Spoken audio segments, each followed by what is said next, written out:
is the Dull Man's Podcast, the podcast for dull men and women who get excited about dull things.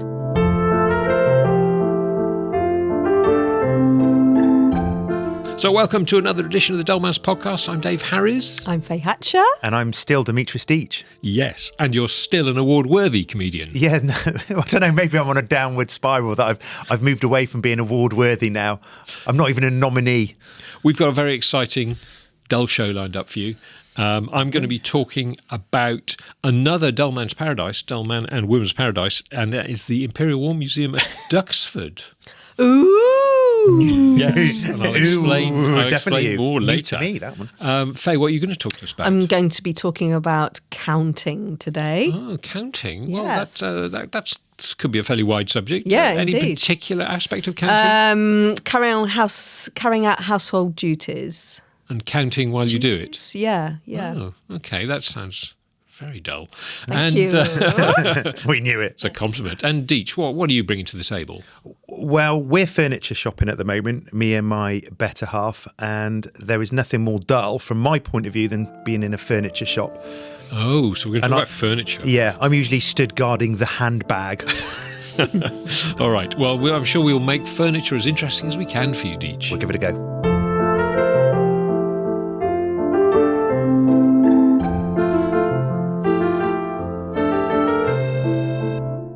Before we get started on the podcast proper, we had some feedback because we get letters and it's always nice to read those letters out. So I'm just going to quickly play you this voice note from our listener, Matt. Oh. I've somewhat enjoyed the past few podcasts, and the piece about remote control technology was vaguely interesting. I'd like to bring to your attention a possible consumer issue. I recently bought a bag of frozen petit pois from a well-known chain of high street convenience shops. But imagine my consternation when I poured them into the saucepan. Most of them measured between 3 and 5 millimetres in diameter, leading me to believe, in fact, that they are regular garden peas. Should I take issue with the retailer? So what did you think of that? Should we become a consumer affairs programme, do you think?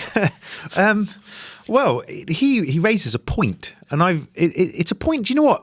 It's a pretty dull point. Well, I think it was always been in the back of my mind. Is like, is a petit pois just a posh name for a pea? Yeah. Or is it actually a small pea? Is it a separate? I don't know. thing? I'd always assumed variety. they were actually smaller. I must go, and next, because of Matt's letter, I'm now going to go and look next time I'm in the supermarket. It's an extra 50p at a restaurant. Yeah. But at least he liked our remote control. Oh, because it was your subject. That's why you. I see a theme developing here. Yeah. Do you, Deech? We get loads of feedback. People like our topics. Yeah. They just get torn up. Yeah. As the producer, I'm very selective about which letters get read out. It's like he's reading that. I really like Demitris. Yeah. I Doesn't really need to know like that. Faye. Exactly. I love the remote. Oh, here we go. Yeah, here we go. Oh, somebody with taste. Yeah, he even edits the letters as well. He needs there's a tool. Are they called calipers? Which Yeah, that you measure things. you measure things. Yeah. And Has he gone to that level of detail? and they measure in incredibly Yeah. I don't know. He didn't say in his letter what tool he'd use to measure. I mean, If he's doing it just by eye, he needs to get back to the drawing board. well, if he's a proper dull man, he'll have calipers. He will have calipers. Needs to be more scientific He and needs- sort of environment in Yes. which he's conducting these experiments. Yeah. And then present his evidence to the Growers Association. I'm going to go Food with Standards Agency. Yes, yeah. Can I ask, is there a connection between courgettes and cucumbers? No. No. Okay. Thank you. Courgettes and marrows, because if you leave a courgette plant growing long enough, you get a marrow. Okay. Are you sure about that? No. Okay. Yeah, I'm sure you can get seeds for marrows. Yeah. But the fact is that a large courgette does resemble a marrow. It does, doesn't it? Whether it's the same or not, I don't know. Genetically and all that. Yeah. Don't know. Okay, and how on earth did we get onto this? I asked a question and you didn't answer. It's always the way.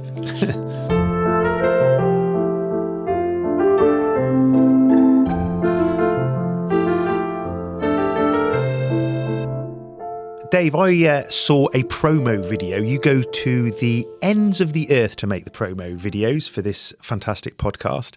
And I saw you at a museum. You looked very dull, but you had a massive grin on your face.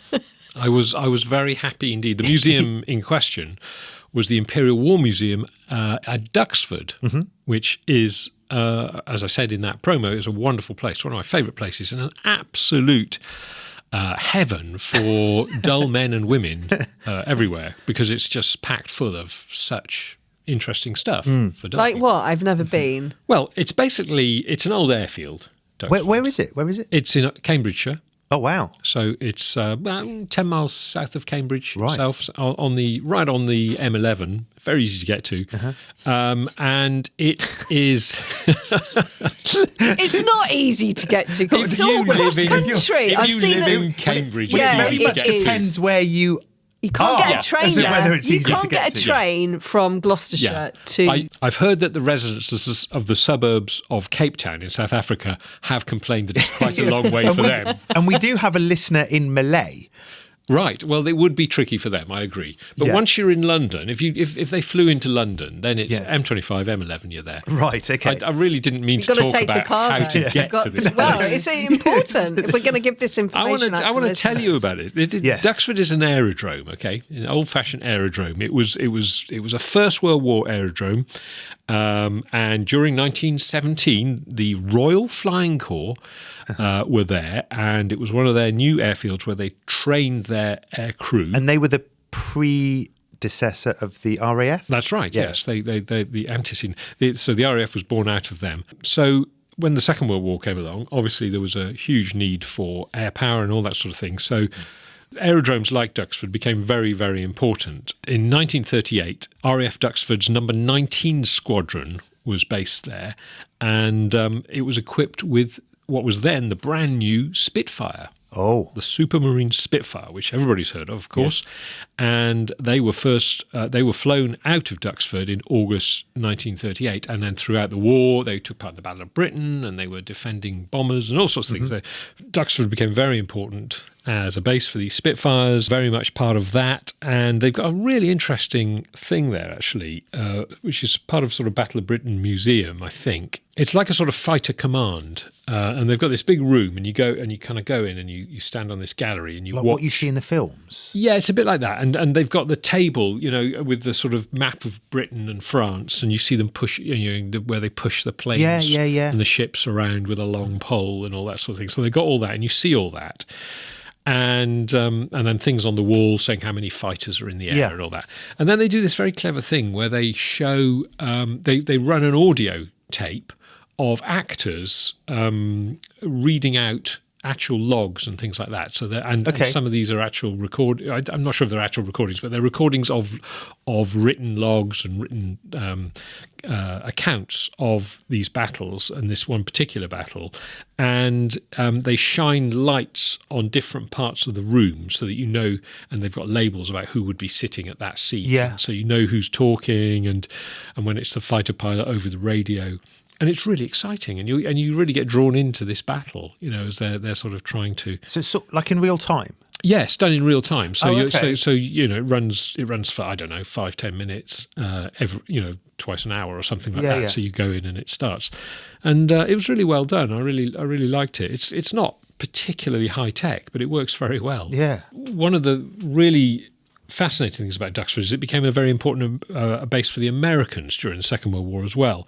And the 78th Fighter Group was stationed there. The Americans called Duxford Station 357 for some reason. Okay. Everybody else called it RAF Duxford. But anyway, the point about having the 78th Fighter Group there was that there were a lot of Americans there, and it became an important place for the Americans. And so now, in order to sort of recognise that fact, there's an enormous hangar there. When I say a hangar, it's not really a hangar. It's just this fantastic museum building which has been built in the last 10 years or so, which houses nothing but American aircraft, and it's a fantastic collection. Okay. And they've got sort of brilliant things in there, like the B-17 Flying Fortress, which was very important during the Second World War. Is that the Memphis Belle? Yeah, I think it might be. Yeah, and I did a video a few weeks ago promoting the podcast, and I'm standing in front of that. Yeah. B-17 Flying Fortress there at Duxford, and they've got things like Thunderbolt fighters. They've got the Phantom F4, the F-15 C-115 Eagle. These are all famous American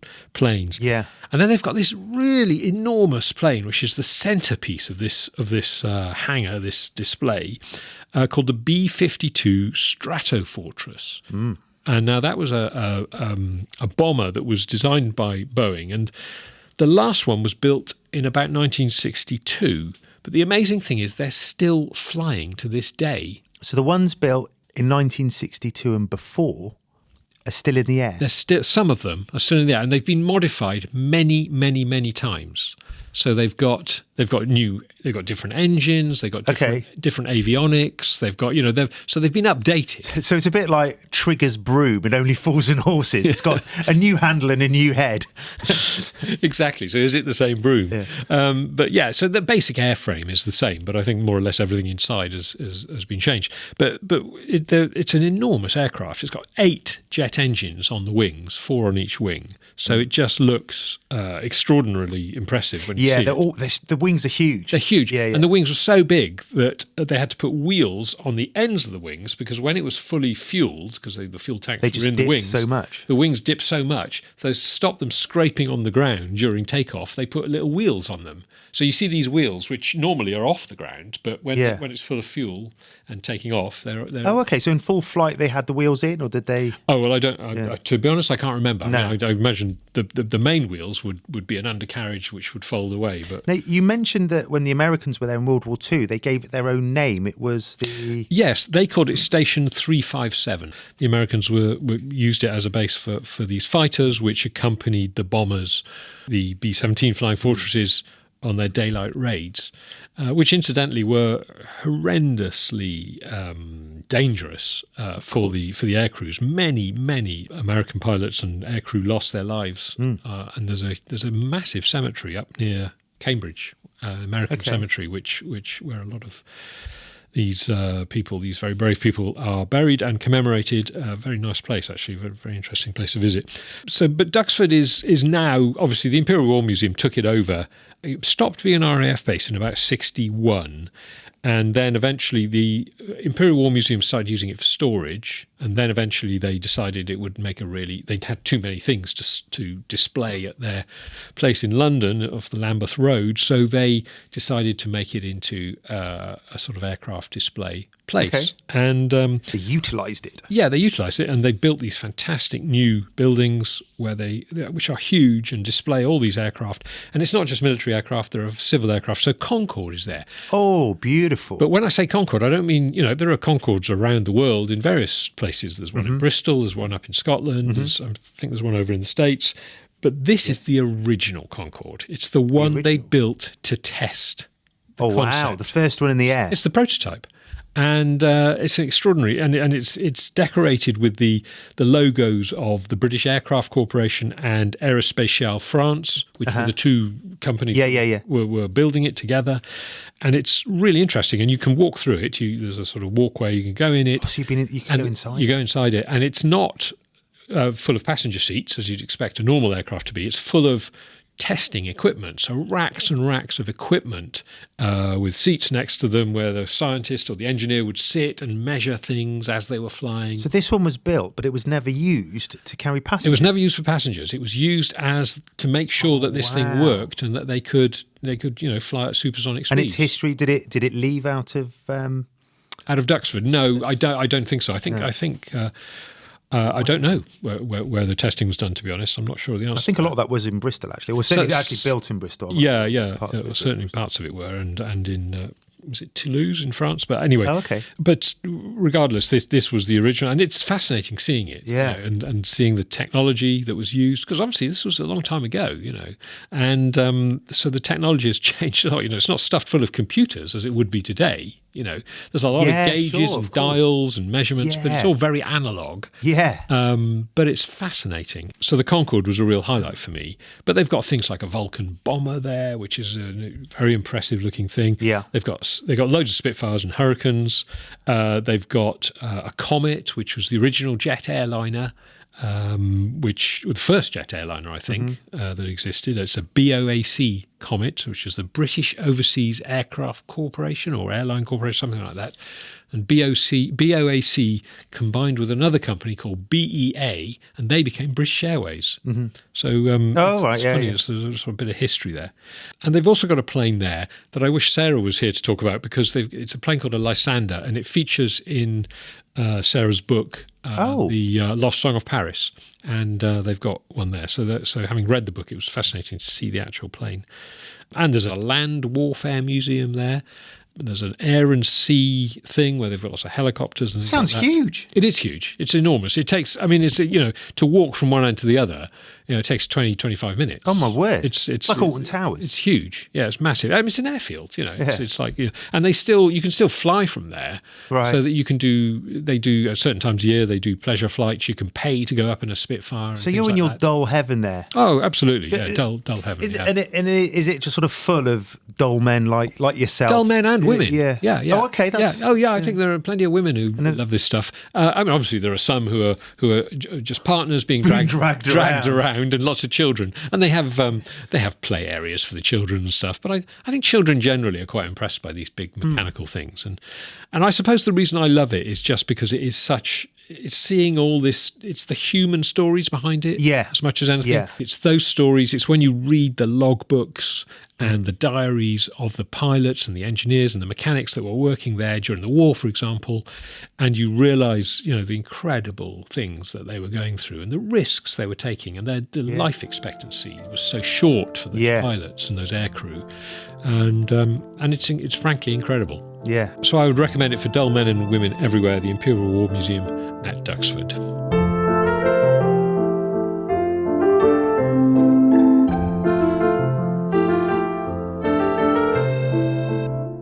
So, Faye, you're going to talk to us today about counting, which is making me slightly nervous because I'm not very good at maths. Don't worry about it, Dave. I'm not very good at maths either, but this is something that I've noticed I've started doing. I don't know how long I've been doing it for now, but I work from home most of the time when I'm not marrying people, and I drink a lot of tea. Still makes me laugh. I love tea. Very British. Very British.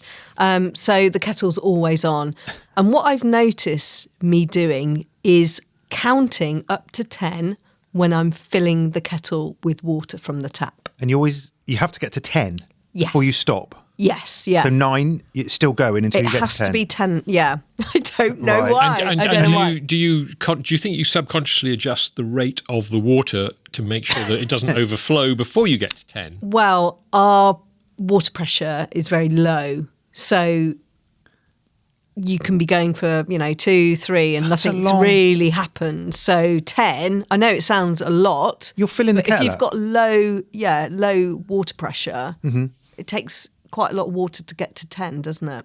Even with low water pressure, surely you're filling it up to the brim, which is not good for the environment. No, exactly. And we're all told, aren't we, not to boil a full kettle, because that's really super wasteful, energy-wise. But I'm wondering whether... But I wouldn't do that. But I'm thinking, Deech, yes, and Faye, you must correct me if I've misinterpreted this, but I think the counting may not have much to do with the filling. I wonder whether the low pressure is the cause of it, because it takes so long to fill your kettle that you're bored. Yes. And so that your mind needs to do something. Active mind needs to be occupied. And counting seems a logical thing to do. She could be thinking about her next painting or her next wedding, but instead she just counts. So if I was stood outside your house and I'm hearing 1... No, it's in my head. It's in my head. I'm not counting out loud. Okay. No, it's in my head. Oh, for a minute there, I thought you were weird. And what's the speed of the count? I mean, are we seconds? 1. Yeah, do you do Mississippi's? 3. Oh, yeah. It's probably normal because I worked in radio, so I know what a minute feels like. I know what 10 seconds feels like. So, it's normal sort of count. Yeah, okay. So it's 10 seconds. It's 10 seconds, 10 seconds. But, very slow, dribbly tap. Dribbly tap. I think also it needs to be enough water for me, for one, but enough to get past the scaly stage at the bottom of your kettle. Yes. Yeah. So it seems like the perfect number to count. Have you noticed that a dribbly tap makes more noise than a full-on tap? I know that sounds weird. I don't. It's more irritating. Well, maybe that's what I'm talking about. Yeah. There's something about that sort of little dribble that you get, and particularly into an empty sink or into a cup or into a. It's a bit pathetic, isn't it? It just makes a lot of noise. If the three of us were faucets, Ooh, American word there for tap. Nice. Three of us were taps, faucets. I would be full force coming down at full gush. Yeah. Faye, you would be low water pressure. Yeah. And Dave, you'd be the drip. I have no idea what you're talking about. It's just an excuse to insult you, I think it sounds like that, doesn't it? Well, so if you want me to be a drip, I'll be a drip. I don't mind. I noticed the other day, so I was filling up my car with fuel. Right. Not water. Why doesn't it go? Why doesn't it go? And I was counting again. I usually fill up to £40 worth of fuel. Yeah. And I thought, this is ridiculous. This is a lot of counting. So then I stopped, but I was aware of doing it. You can only get to 10. You count to 10 and that's it. You stop, no matter what. Yeah, I guess so. Yeah, I didn't want to go any further because this is futile. Time's precious. Yeah, time is precious. So even though and also that means you're going to have to go back to a petrol station, giving you more time. There's other things to look at when you're in a petrol station as opposed to in the kitchen filling up your kettle. And also you can watch the counter go round. So somebody else is doing the counting for you. Yeah. So, but if you only need a little bit of fuel, you're still going to 10. Petrol's going over the forecourt. I haven't been that low yet. Right. Excuse me, madam, can you stop? I haven't got to 10 yet. No, but 7, 8, 9, still going, 10. There we go. But the same with water pressure. You go to certain petrol stations and the pressure's like coming out, and then you can be pressing that nozzle for a really long time. It's like, whoa, I'm getting loads of fuel out of this. Of course you're not. It's it's going to cost you the same. The system. Yeah, I'm beating the system here. So it all depends on the pressure, I think. I'd have thought the flow of petrol in a petrol pump, and here's a dull man's question, I'd have thought that would be very regulated by the sort of safety authorities, the flow rate. Because I know for diesel pumps for lorries, it's much, much faster. And it's a much thicker because it would take them because it's a much bigger if they tank. just counted to 10, it wouldn't be enough. When Faye gets her HGV license, she can only drive 1.5 miles between stops. This is true, but anecdotally, it has felt different from petrol station. Well, I don't know. Oh, okay. It might well be. Anything else that you? No, I can't think of anything else. Do you count anything, Deech? The only counting I do is when I do a sound check, a mic check when I do a gig. Sometimes you get to a gig and the sound engineer or the person running it might say, can you do a sound check? You get on stage, and counting is the default thing to do for a sound check. You go 1, 2 and that's it. Then you cut off and then you do it again and then you do 2 several times. So 1, 2, 2, 2, 2, 1, 1, 2. Testing. Well, and I get annoyed because there's usually some people already at the venue who think it's funny to sort of mock that you can't get to 3. Hecklers, indeed. Yeah, you get the early heckle. So I now count in Greek. Oh, wow. Can we hear that? Yeah, well, it's ένα δύο, testing. Ένα δύο τρία, τέσσερα. Yes, and I swearing. Yes. 2 and 3 were the same. Ένα δύο τρία. Okay, hang on. So it's start from the beginning. Inna is 1. But sometimes I might do 1 several times in a row. We go 1, 1, 1, 1, 2. So I go inna. I'm being too logical here, aren't I? Yeah. I mix it up. Sometimes a bit of French. I swear in Greek as well, directly at people and smile. And they think you're complimenting them. Yeah, exactly. I've called people cucumbers. Can you imagine if people turning up for your... Anguri, ise anguri. And that's the end of today's lesson. Yeah. People turning up early for your gig thinking this is what we're going to get later. Yeah, we're going to get insulted in Greek. Shit. Yeah. Then the actual gig happens. They're like, we want to go back to the start when you were just counting. Great. It's great. Yeah. Have you noticed anybody leaving during the sound check, in disgust? Apart from the sound engineer. No, that's the best bit.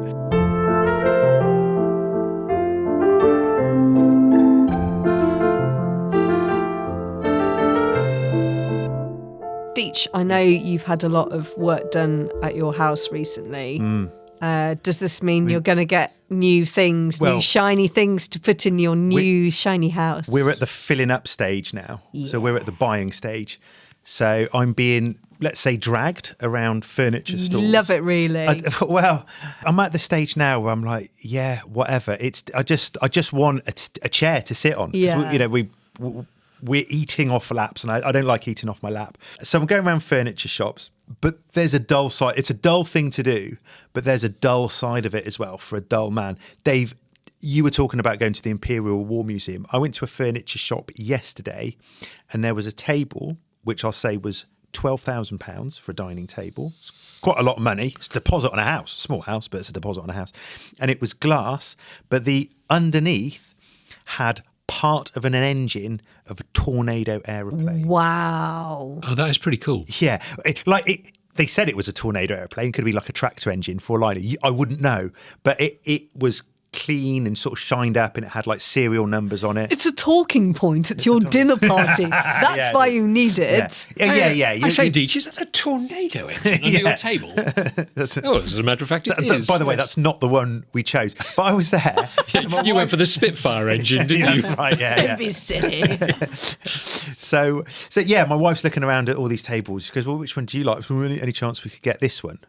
But it was 12 grand. But it was quite fascinating. So I'm there studying it and stuff like that. This sounds like a very superior furniture store, if you don't mind me saying so. We went to Stafford, Cannock Chase, may I have you? Because I have to say we just go to IKEA, which I know, the Swedish we're not IKEA thing is very boring, but that is what we tend to do. And interestingly, they don't have any tables there with aircraft engines built into them. Just meatballs. Yeah.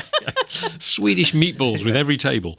But something I noticed the other day, we were staying at a booking.com or Airbnb type place the other day when we went down to visit the South Coast, and I noticed that the entire place, it was a very nice flat we stayed in, but it was all furnished and equipped from IKEA. So was it labelled IKEA, or do you just know the items well, a lot of well? some of it is labelled, right? But you can kind of tell. Had that feel. Yeah, and so everything from the wardrobes to the teaspoons to the chairs, and maybe not the television, to be fair, but everything was IKEA. So it's very interesting, isn't it? The people obviously and why not? If you're renting out a flat. The stuff might look good, it might be good quality, I don't know, but you've got to then walk around an IKEA. That is hell on earth. Well, the other thing is about IKEA is, of course, you have to go on the route they prescribe. And although there are, these days, they do have a few shortcuts. But I remember the first time I went to IKEA, they didn't have any shortcuts. You just had to follow this route, this incredibly long route. But I think where IKEA wins is if you're after something specific. So say you need a new bed for one of the children or something like that, and you can look it up online, and of course these days you can order it online and get it delivered as well. But you spot something and you think, oh, that looks quite good. That would do, and then you can go to IKEA and you can find it easily because you can work out where it is. Okay. And go and look at it, and then if you like it, you can buy it and go and collect it from the. And I don't know. I think it's it's actually quite efficient, but you've got to try and avoid the times when it's full of people. People spend a fortune doing these escape rooms. I say just go to an IKEA. It's free. Yeah, free. Yeah, and just try and get through it as quickly as you can. Work out all the clues. I'm at a younger lax section. How do I now get to the chairs? So, Deech, I'm absolutely hearing what you're saying. But let's spare a thought for the people that work in furniture shops. I'm going to let you into a little secret here. Ooh. I once applied for a job at a furniture shop in Cheltenham. DFS? No, it wasn't DFS. Okay. It was more upmarket than that. Oh, FSD. And are you just going to give us lists of letters until you chance upon the right one? And I think this is a really long time ago now. Yeah. I think I got an interview, but I wasn't successful. And it's like, I've got quite a nice personality. Yeah. I can talk to people. I can talk to anybody. And I thought, what am I missing here? What are you looking for that I haven't got? So every time, buy a bedside table off you, Faye. Thanks, mate. Yeah. Every time I drove past that furniture shop, I did that. Yeah, you give it to him. Yeah, give him the V. You could have had and this. the bird. Yeah. And that one as well. All of those things. And it's child. What am I missing? What am I lacking? Maybe you weren't dull enough. Maybe been. I was too sparkly. I think you'd get the job now. I'm detracting. the manager. Yeah, detracting from the thing I think that now you're trying you- to sell. La, la, la, la. Now you've been on this podcast, I think Yeah. you'd be a shoo-in. They'd say, "Oh, you've been on the job as well. Of course you can work here." Come, yeah. step right in. Yeah, exactly. Yeah. There's a bedside table that needs you to sell it. So here's a question. Dining table. We chose a table, by the way. We got a really good deal for it. I'm very excited. No really engine. excited. Chairs which go round it. Now, if the chairs have arms, what are they called? Armchairs. They're called carvers. Are they? Covers. Yeah. And you normally have those at each end of the table, right? But what I learned yesterday, because I've always thought of it, that the ones at the chair, they have the arms. Those are the carvers that I knew. You guys didn't. It used to just be one carver chair at the end. And that was for the man of the house. Ooh, okay. And what was his job? To carve. Carve the meat. Yes. He was the carver. Yes. And he was given the gift of arms on his chair. Wow. Because he'd worked hard Luxury. carving that meat. Yeah, oh, rest my arms. The lady of the house who'd been Ooh, yes. cooking away Yeah. for the No last rest 7 for you. hours. She had a stool. She perch on. In the garden. Yeah, she had a stool which wobbled, but he had the carver. Wow.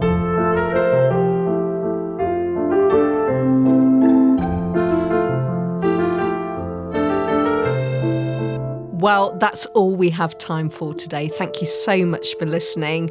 I've been Faye Hatcher. I've been Dave Harris. I'm off to have a cold shower. My name's Demitris Deech.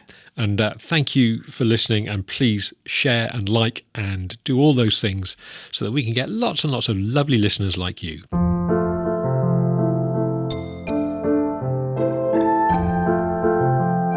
If you've enjoyed listening to the Dullman's podcast, please subscribe so you never miss an episode. And don't forget to tell all your friends to listen too, wherever they get their podcasts.